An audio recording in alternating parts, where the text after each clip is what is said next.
할렐루야. 한 주간 평안했습니까? 온라인으로 예배 드리시는 분들에게도 주님의 은혜가 임하시기를 바랍니다. 자, 오늘 본문의 말씀 짧지만 다시 한번 화면을 통해서 한번 읽어보시겠습니다.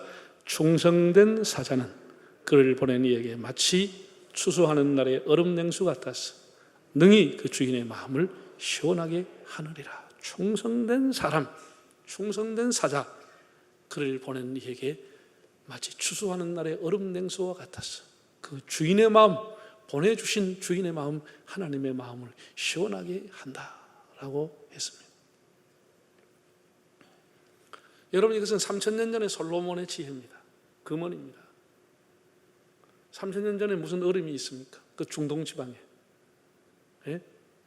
그 돈 열사의 땅에 뭐가 있겠습니까? 그런데 물론 왕궁에는 눈이나 얼음이 있었다고 생각합니다. 그게 레바람과의 국경선에 있는 헐몬산에서 만년설에서 내려오는 물, 만년설 얼어있는 그 산꼭대기의 눈, 얼음, 그것을 가지고 와서 우리나라 신라시대의 석빙고에서 얼음을 죄어가지고 임금에게 진사한 것처럼 왕궁에서는 시원한 냉수를 마셨으리라고 봅니다. 그러나 일반 평민들은 다 그림의 떡이죠. 그렇게 할 수가 없는 것이죠. 보관될 수도 없고. 이게 얼음이라고 번역되는데 히브리어 원어를 보면은 샬레그라고 하는 단어, 샬렉은 눈이라는 뜻입니다. 눈. 우리가 번역을 얼음이라고 해서 눈. 그리고 냉소라고 하는 것은 친나라고 하는 단어로 되어 있는데 이것은 뾰족한 갈고리, 살을 도려내는 듯한 추위, 냉기, 살을 도려내는 듯한 추위, 이걸 가지고 친나라는 단어를 썼는데 이 두 가지가 우리는 번역하기를 얼음, 냉수, 빙수라 이렇게 잘 번역을 했습니다. 제가 원래 제목을 주기는 더운 날의 얼음 냉수와 같은 사람이다 라고 했다가 이 더운 날이라는 말을 바꾸었습니다. 추수하는 날의 얼음 냉수다. 본문 그대로 사용했습니다. 왜냐하면 여기는 굉장한 의미를 갖고 있기 때문에. 제가 이제 이 본문을 묵상하고 생각을 해봤습니다. 원래 중동은 더운 땅입니다. 원래 더운 땅이에요. 그리고 더운 날의 얼음 냉수보다도 추수하는 날이라고 하는 단어가 들어가 있어요. 추수하는 날. 중동 지방에서는 여름이 5월부터 시작이 됩니다.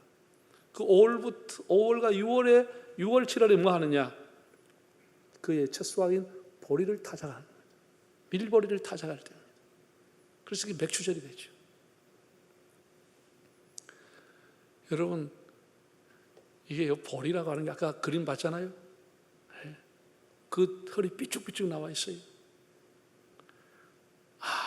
저도 뭐 시골에서 농사 짓는 분들 이렇게 모심기도 못줄도 잡아주고 뭐 보리 타작, 나락 타작 도와드렸는데 정말 힘든 게 보리 타작하는 거예요. 연세 든 분은 보리 타작 해본 분 다 아실 거예요. 어떤 타작보다도 제일 힘든 게 보리 타작이에요. 왜? 거기에 보리에서 나오는 그 까끄레기, 털 같은 이게 사람을 찌르는 거예요. 계속 이게 펄펄 날아가지고 옷에 그냥 기도와가지고 따끔따끔하게 사람 몸을 계속 괴롭히는 거예요. 이거 벗고 씻어도 그게 따가운 게 저녁 내도록 벌겋게 이러다 끓고 하지 않아요? 이 까끄레기, 우리 경상도 말로 까끄레기. 여러분 손톱에 이 까끄레기 이거 잘못 건드렸다가 당겨버렸다가 피가 줄줄 나고 아니면 여기다 염증이 생기는 거예요. 골병 드는 거예요. 까끄레기. 사람 아무것도 아닌 것처럼 보여도 이 까끄레기가 힘들게 하는 거예요. 안 그래도 6월, 7월 되면 그게 40도 이상 올라가는 더위에 그것만 해도 힘드는데 타작을 하면서 까끄레기가 온몸을 버텨가지고 찌르는 거 얼마나 힘들겠어요. 이걸 살로몬이 얘기한 거예요. 추수하는 날에 얼음 냉수와 같이 시원하게 해야 된다. 이렇게 덥고 까끄레기 때문에 막 까끌까끌하고 힘드는데 시원한 얼음 냉수, 세상에 그보다 더 맛있는 게 어디 있겠습니까? 그보다 더 시원하게 하는 게 뭐가 있겠습니까? 그때 지금은 냉장고 있고 가거름 있지만 그때 그런 게 없어요. 세상에 그때 그 까끌었고 더운 날에 누가 얼음 냉수를 가왔다. 그 시원함 말로 할 수 없는 거죠. 이건 그렇게 이제 표현한 거. 누가 그러면 그런 얼음 냉수와 같은 사람이 되느냐? 충성된 사람이라 그랬어요. 충성된 사자라 그랬어요. 충성된 사람. 충성이라는 의미가 뭐냐? 오늘 그걸 한번 여러분과 함께 나누려고 합니다. 여기 단어가 히브리어로 아만이라고 한다는 아만이라고 하는 단어의 뜻은 신실하다, 확실하다, 믿음직하다. 그게 충성이라는 단어의 의미입니다. 우리가 한자로 쓰면은 마음 신자가 중심이 되어 있고 가운데 중자가 있는 그 충성이라고 뜨는데 우리의 한자의 뜻은 마음에서 진정성이 있는 마음, 진정성이 담겨져 있는 마음, 이걸 우리가 충성이라고 하는 거예요. 네, 충성이라. 저는 이 충성이라고 하는 단어를 생각하면은 이렇게 성경에 수많은 사람이 있지만 모세가 떠오르게 되는 거예요. 어떤 단어하면 그 사람이 연관된 이미지가 있잖아요. 모세가 떠오르게 되는 거예요. 모세. 자, 민수기 12장 7절 8절 한번 읽어보겠습니다. 내 종 모세와는 그렇지 아니하니 그는 내 온 집에 충성함이라. 이 하나님이 하신 말씀이에요. 하나님 뭐라고 했나? 모세는 내 집에 충성된 일꾼이다. 8절 그와는 내가 대면하여 명백히 말하고 은밀한 말로 하지 아니하며 그는 또 여호와의 형상을 보거늘 너희가 어찌하여 내 종 모세의 비방하기를 두려워하지 아니하느냐. 이게 이제 모세가 이방 여인인 구스 여인을 선택했을 때 미리암과 아론과 여러 지도자들이 항의하고 막 비난하고 폄하하고 했을 때 하나님이 나타나서 하신 말씀이에요. 그는 나의 온 집에 충성된 종이다. 너희가 함부로 그를 비난하거나 폄하하고 함부로 두려워하지 않고 왜 그렇게 함부로 하느냐. 하나님이 책망을 한 거예요. 뭐 때문에? 충성했다고 하는 거예요. 충성했다는 거예요. 여러분 모세의 삶을 우리가 참 이렇게 회상해 보면 참 애잔하다가 할까, 참 파란만장한 삶을 살았다 이렇게 보여집니다. 성경에 나오는 가장 역설적인 삶을 살았던 사람이 모세입니다. 그는 애굽의 바로의 종이면서 공주의 아들로 자랐어요. 강가에 버려질 운명으로 태어났으면서도 애굽의 왕궁에서 왕자로 살았습니다. 왕궁이라고 하는 대도시에서 40년 교육받고 40년 살았습니다. 그리고 버려진 광야에서 80년을 살았습니다. 정말 그의 삶이 역설입니다. 그 스스로가 하나님 앞에 말하기를 나는 말이 둔한 사람이라고 했습니다. 말이 둔하고 말이 더듬고 말을 조리 있게 하지 못하고 설득력이 없는 사람이지만 하나님과 직접 대화한 사람은 모세밖에 없는 겁니다. 말 잘한다고 하나님하고 대화하는 게 아니에요. 말이 둔하고 입술이 둔하고 설득력이 없지만 하나님하고 직접 대면하고 대화했던 사람은 모세 한 사람밖에 없는 겁니다. 정말 역설이지 않아요? 네? 바로 왕의 총애를 받는 아들이었고 신하였지만 하나님의 사랑받는 아들이요 하나님의 사랑받는 신하가 됐습니다. 역사가 요세푸스는 주전 1520년경에 투투모세 3세가 애굽을 지배할 때 태어났다 이렇게 표현했습니다. 그때 왕의 이름이 뭐냐? 모세가 태어날 때 투투모세 3세였습니다. 투투라고 하는 단어는 애굽의 단어의 의미는 아들이라는 뜻입니다. 모세, 이게 모세라고 하는 것이 아들이라는 뜻이 투투의 아들 3세다. 투투의 아들, 투투의 손자다 그런 얘기죠.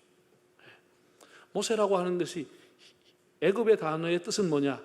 아들이라는 뜻이에요. 아들, 바로의 아들이다 이런 의미로 공주가 이름 붙여준 거예요. 그런데 히브리 사람의 뜻은 뭐라고요? 건진다 그런 뜻을 갖고 있는 거예요. 이 두 가지가 다 모세는 안고 살아가는 거예요. 왕궁의 바로의 아들이 되면서도 애굽인을 볼 때는 히브리인을 볼 때는 물에서 건짐을 받은 모세로 살게 된 거예요. 참 역설적인 삶이죠. 우리가 일반적으로 사람을 이렇게 대하는 이미지라 할까? 떠오르는 단어, 연상되는 단어 이런 게 있죠. 우리나라 대통령들 이름 내가 안 되겠습니다. 이름 되면 누구는 독재자, 누구는 이리 다 있잖아요. 얼굴이 딱 떠오르는 사람이 이미지가 있을 거 아니에요. 그것처럼 아브라함이라고 하면 이미지가 뭐죠? 믿음의 뿔이라고 하는 거예요. 믿음의 뿌리, 믿음의 시작 아브라함입니다. 여호수아 갈렙 같은 사람은 한결같은 사람, 변함없는 사람, 처음이 끝이 되고 끝이 처음이 됐던 사람, 이게 여호수아 갈렙입니다. 굉장히 대단한 사람들이에요. 엘리야 같은 사람은 하늘 문을 열고 닫은 사람, 기도로서. 사무엘 가면 기도가 떠오르게 되죠. 이런 이미지가 다 있습니다. 그러면 모세라고 하는 이미지는 뭐냐? 어떻게 애칭으로 별칭으로 불려지느냐?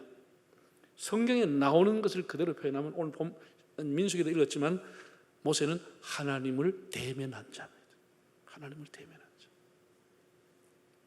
그 다음에 신명기 34장을 보면 이런 기록이 나와요. 모세가 죽고 난 이후에는 다시는 모세와 같은 선지자가 일어나지 않았다. 그래서 이 말의 의미는 뭐죠?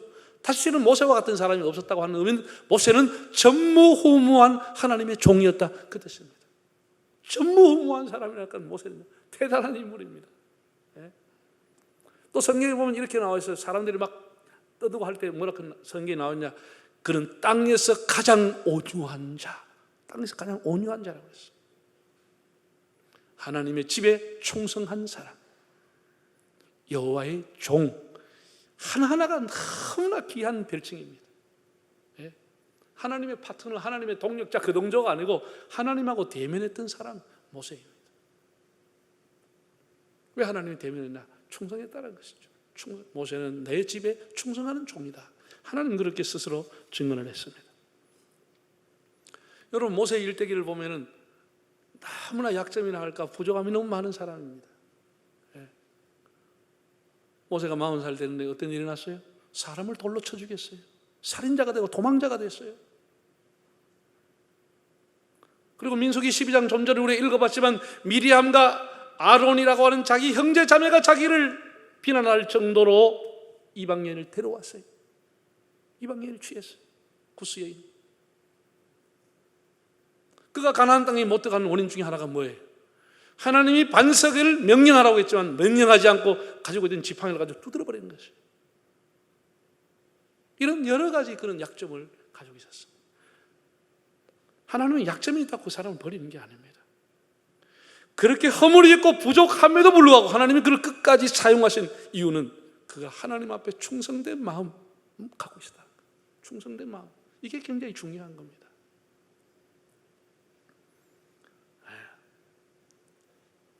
그는 하나님의 율법의 수혜자입니다. 이스라엘 되게 만든 율법, 그 율법의 직접 수혜자가 누구냐? 모세가 십계명과 율법을 받았습니다.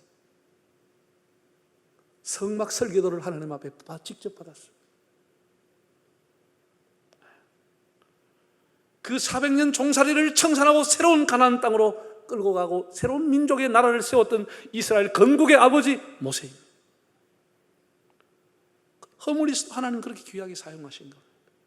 하나님이 그거는 부족하지만 그 보시기에 귀한 것이 있으니까 그렇게 사람을 사용해서 영혼을 구원하는 데 쓰임받게 되잖아요. 이 설교가 어려운 것은요, 이 설교 진짜 힘듭니다. 이틀 3일 땀 흘려가면서 방에서 땀 줄줄 흘리면서 준비해가지고 말 한마디 잘못하면 인터넷에 올라가 사람 바보 돼버리는 거예요. 그까지고 그 사람 일생을 공격하고 일생을 다 죽여버리는 거예요. 이런 악한 세상이 되어 있는 거예요. 악한 세상이. 그래 어려운 거예요. 남 앞에 쓴다고 하는 게 이렇게 어려운 거예요. 어려운 거예요.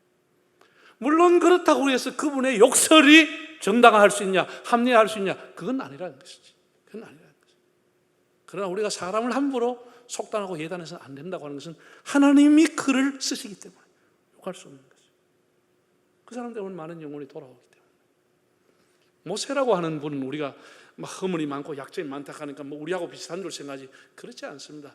모세는 그럼에도 불구하고 모세 안에 있는 그 탁월함, 40년 동안 왕국에서 자랐던 그 탄탄한 실력, 그 리더십, 하나님 앞에 충성한 그 마음, 그건 어떤 사람도 따라갈 수 없었어요. 그래서 하나님이 그를 끝까지 그 허물이 있음에도 귀하게 사용하시게 되는 겁니다. 모세는 정말 많은 어려움을 당하면서도 하나님 앞에 즐겁게 충성했습니다. 마지못해 한 게 아니고 즐겁게 충성한 거예요. 즐겁게. 네? 여러분, 우리가 살아가면서 세상과 때려치고 싶은 일이 얼마나 많습니까? 모세가 여러분 성경에 나오면 뭐 출애굽기, 레위기, 민수기 한번 보세요. 신명기. 자고 일어나면 엄마가 자고 잘 때 불평하지. 그냥 조직 지어가지고 화당을 만들어 공격하지. 돌 집어 던지지. 예? 다시 애굽으로 가라 가지. 얼마나 마음이 괴롭겠습니까? 하루 이틀도 아니고 40년 그런 날을 보내는 거예요. 40년. 모세도 속이 있는 사람인데 얼마나 기가 막히겠어요. 그런데도 그는 하나님 앞에 즐겁게 사명을 감당했다는 거예요. 즐겁게 충성했다는 거예요. 히브리서 11장에 보면 믿음장의 모세에 대한 평가가 이렇게 나와 있습니다. 그는 바로의 공주의 아들이라 칭함을 거절하고 도리어 하나님의 백성과 함께 고난받기를 잠시 죄악의 낙을 누리는 것보다 더 기뻐했다. 바로의 공주의 아들이라는 왕궁에서의 얼음물을 마셔가면서 시원하게 살아가고 밑에 사람을 부리는 그 자리, 그 일시의 쾌락보다는 하나님의 백성과 함께 고난받기를 더 기뻐했다는 것이죠. 이게 모세가 위대하다고 하는 거예요. 애굽에 있는 모든 보화보다도 그 괴로움과 받는 능력을 즐겁게 감당했다고 성경은 표현하고 있어요. 이게 위대하다는 거예요. 정말 그렇게 가시처럼 까끌까끌하게 자기를 찌르기도 하고 그 무덥고 그 길이 보이지 않는 캄캄한 곳에서도 하나님 주신 사명 끝까지 감당하며 충성했다라고 해요. 그것도 어떻게 기뻐하며 즐겁게 감당했다는 거예요. 이게 모세가 충성하다는 겁니다. 참 모세가 위대하다고 하는 것은 즐겁게 충성했다는 거예요. 이게 어려운 겁니다. 사실 우리가 충성할 수 있는데 어려우면 즐겁게 하기가 어려운 거예요. 즐겁게 하기가 어려운 거예요. 이게 충성이라고 합니다. 즐겁게 하나님 앞에 사명을 감당했다는 거예요. 여러분 보세요. 우리가 이제 달란트 비유가 있잖아요. 달란트 비유가 있는데 거기에 충성이라는 말이 여러 번 나와요. 5달란트, 2달란트 받은 자에게 예수님이 그 결산한 날 뭐라고 했냐, 주인이 잘하였도다 착하고 충성된 종아, 네가 작은 일에 충성했으니 많은 것으로 네게 맡기리니 네 주인의 즐거움에 참여할지어다. 이게 주인의 즐거움에 참여하라는 말이 나와요. 이게 여사로운 말이 아닙니다. 여러분, 1달란트 받은 자에게 책망이 뭐라고 했죠? 그게 심판이죠. 이를 바깥 어두운데 내가 쫓으라. 그는 슬피 울고 이를 갈미 있으리라. 이게 끝나버리는 것이에요. 쫓아내버리는 것이에요. 슬피 우는 거예요. 즐거움이 없는 거예요. 이 말은 뒤집어하면 어떻게 돼요? 충성이라는 게 뭐냐? 주인의 즐거움을 위해 일한 사람, 주인의 즐거움에 참여시키는 거예요. 주인이 즐거워하는 일을 하지 않고 자기의 쾌락을 위해서, 자기의 일락을 위해서, 자기의 평안함을 위해서, 자기 쾌락을 위해 살았던 사람은 바깥에 쫓겨나서 슬피 울게 되는 거예요. 즐거움에 참여할 수가 없게 되는 것이에요. 우리가 하나님 앞에 살아가면서 이렇게 봉사하고 하는 것은 하나님을 기쁘게 하기 위해서 하는 거예요. 하나님을 기쁘시게 하면 그 사람은 반드시 하나님의 즐거움에 참여하게 되는 겁니다. 이게 믿음이라고, 이게 충성이라는 거예요. 충성이라는 거예요. 네? 네. 모세가 위대한 것은 쾌락을 누리는 것, 잠시 누리는 것보다 민족과 함께 고난받기를 즐거워했다라는 거예요. 그래서 하나님 앞에 주신 사명을 따끔따끔하고 힘들지만 감당했다는 거예요. 여러분, 우리가 교회를 섬기면서 교회 안에는 별 사람이 다 아닙니다. 사람이 열을 식혀주는 사람인가 하면 열을 내게 하는 사람도 있습니다. 말 들으면 막 따끔따끔한 말 나고 막 사람 속에서 막 열이 탁 치박해 하는 사람도 있고, 어떤 사람은 말하면 사람이 흥분해서 쫙 깔아앉고 용기와 힘을 내주는 그런 사람도 있어요. 없는 교회 안에 있다니까. 교회 안에 다 있다니까. 그럼 우리가 어떻게 해요? 열받으면 체합을 해요? 안 해요? 따끔따끔하고 괴로우면 때려쳐야요? 교회는 그렇게 할 수 없는 거예요. 하나님 앞에 받은 사명이기 때문에 그렇게 할 수 없는 거예요. 우리 예배를 드린다, 선교한다, 기도한다, 어떤 부서를 맡았다, 봉사한다, 헌금을 한다. 여러분 즐겁게 감당하시기를 바랍니다. 즐겁게. 이것이 하나님 앞에 즐거움에 참여할 수 있는 길인 것이고, 그것이 충성이라고 하는 것이에요. 그게 충성이라는 거예요. 그럼 왜 즐거움이 있죠? 우리는 한 가지입니다. 마지막 날 반드시 상 주실 분이 계시다고 하는 것, 반드시 선악간에 심판하실 분이 계시다고 하는 것, 이걸 우리가 믿기 때문인 겁니다. 히브리 11장 6절에 이렇게 말했습니다. 하나님께 나아가는 자는 반드시 그가 계신 것과 그가 자기를 찾는 자들에게 상 주시니심을 믿어야 할지니라. 반드시 상이 있다라는 거, 마지막 날 반드시 결산이 있다라는 거. 모세는 40년 동안 광야에 풍찬 노숙하며 찬바람을 맞았습니다. 찬바람만 맞으면 덜하지요. 따가운 눈총과 따가운 비판을, 원망을 받았습니다. 그러나 그가 즐겁게 한 이유는 한 가지입니다. 노예로 있던 자기 백성이 해방된다고 하는 그 기쁨, 이렇게 천민으로 살고 있던 우리 민족이 하나님의 선택받은 민족이 된다고 하는 것, 그 새로운 땅에 들어가서 약속의 땅에 나라를 세울 수 있다고 하는 그 기대, 그 기쁨, 그 마지막에 환상과 비전과 기쁨을 보면서 모세는 충성했고 그를 보내신 하나님의 마음을 시원하게 하는 종이 됐습니다. 여러분, 잠언 10장 26절에 보면 이런 기절이 있습니다. 게으른 자는 그 부리는 사람에게 마치 이의 식초 같고 눈의 연기와 같으리라. 그랬어요. 정말 재미있는 표현이에요. 게으른 사람이 어떤 사람이냐? 이의 식초와 같다 그랬어요. 여러분, 입안에 식초 들어가면 어떻게 해요? 신물이 나는 거예요. 이에 식초 들어가면 싱글싱글 웃을 수 있습니까? 자연스럽게 인상이 찌그러지는 거예요. 얼굴이 찌그러지는 거예요. 신물이 들어가는데 웃음이 나오지 않아요. 찌그러지는 거예요. 눈에 연기가 들어가면 어떻게 해요? 웃음이 나와요? 눈도 못 뜨고 매그러워가지고 인상이 찌그러지는 거예요. 눈물이 질질 나는 거예요. 누가? 게으른 사람이 그와 같다라는 거예요. 게으른 사람이 눈에 연기와 같다 그랬어요. 이거는 얼음 냉수와 완전히 반대 비유인 것이에요. 눈에 연기처럼 매우라 하는 인생이야. 눈물 나게 하는 인생이야. 눈물 나게 하는 인생. 우리가 사람에게 그렇게 취급받으면 되겠어요? 여러분 회사원입니까?